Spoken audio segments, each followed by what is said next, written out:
Should the Astros be stripped of their title? Yes, they should. The title is illegitimate. Does this change your opinion about Houston? Of course it does, and I don't believe Jeff either. I don't think he's telling the truth there. I mean, it's just my opinion. I have no evidence that he isn't, but I don't believe him. How could the GM not know? Come on. Investigation. Give me a break. He's put together a team and has a system whereby they cheat.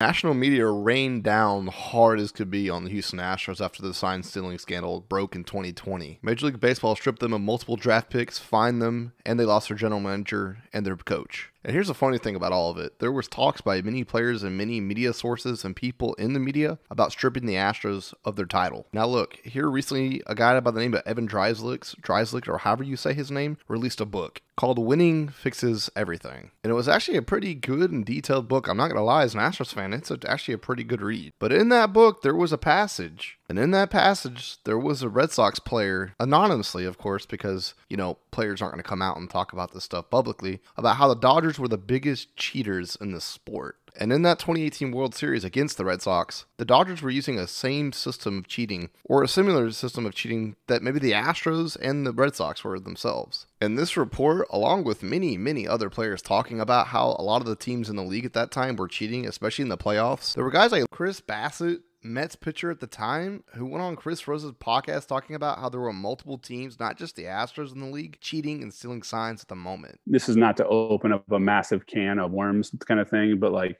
Houston was not the only team doing stuff. Like there was a lot of people doing stuff. It was just, fortunately, but unfortunately, only one team essentially got caught doing it, or was the guinea pig of it to like clean the whole entire league up. But there was a lot going on. It was like an arms race almost. Like it was like, hey, this team's doing this team's doing that, this team's cheating here, this team's doing this. As well as another player who is now retired, a former catcher of the Milwaukee Brewers, who went on Yes Network talking about one specific team. And I quote from Eric Kratz, "I can tell you that a team that has been in the World Series often recently here, we caught them doing something almost similar to us." What Eric is referring to is whenever the Brewers played the Dodgers years ago in 2018, in the NLCS matchup where the Brewers lost the Dodgers 4-3, that the Dodgers were using some sort of sign stealing, just like the Astros did in 2017, almost similar to that, to beat the Brewers. As you can see, there are a lot of former players and allegations going towards the Dodgers, not just the Astros here recently. And what are the things coming out from the national media? What are the East and the West Coast talking about right now? Well, they're not talking about the Dodgers and how they were alleged to use the same sign-stealing system that the Astros did in their runs to the World Series and in the playoffs. What sucks about the whole situation is the fact that the MLB Commissioner's Office and MLB themselves framed the Astros and railroaded them instead of punishing these other teams that did this, that were involved in the sign-stealing scandals as well, just like the Astros were. Now, I'm not going to sit there and negate and delegitimize what the Astros did, because yes, the Astros had one of the most grotesque way of stealing signs and using technology to do it. But it's the fact that no other team got railroaded like the Astros did. No other team got stripped of multiple first-round draft picks and lost their general manager and their coach. Now, I, like many other people in the sports world and the media, understand something.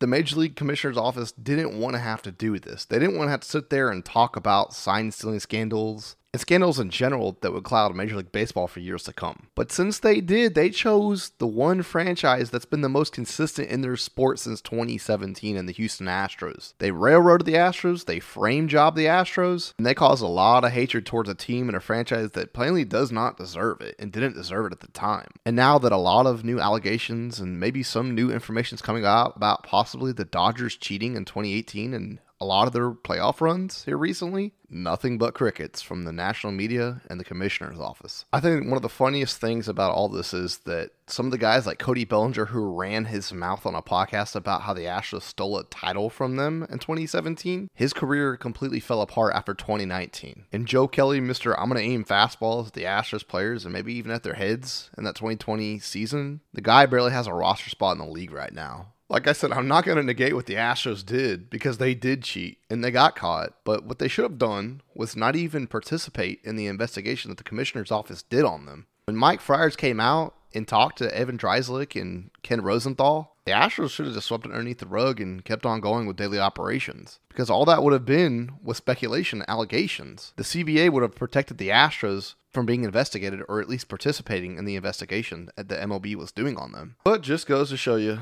the Astros are a mid-level market team versus teams like the Yankees, the Dodgers, and the Red Sox, who are of the top 3 biggest markets in all of Major League Baseball. So who do you think was going to get framed and railroaded in this situation? But anyways, guys, I would love to know what y'all think in the comment section down below. Do y'all think the Astros were framed and railroaded? What do you think about this new Dodger allegations that came out in this book? Let me know in the comment section down below. And as always, don't forget to like the video and subscribe to the channel if you're new, because I have plenty more baseball content like this. And I'll see you all in the next one. Adios, mis amigos.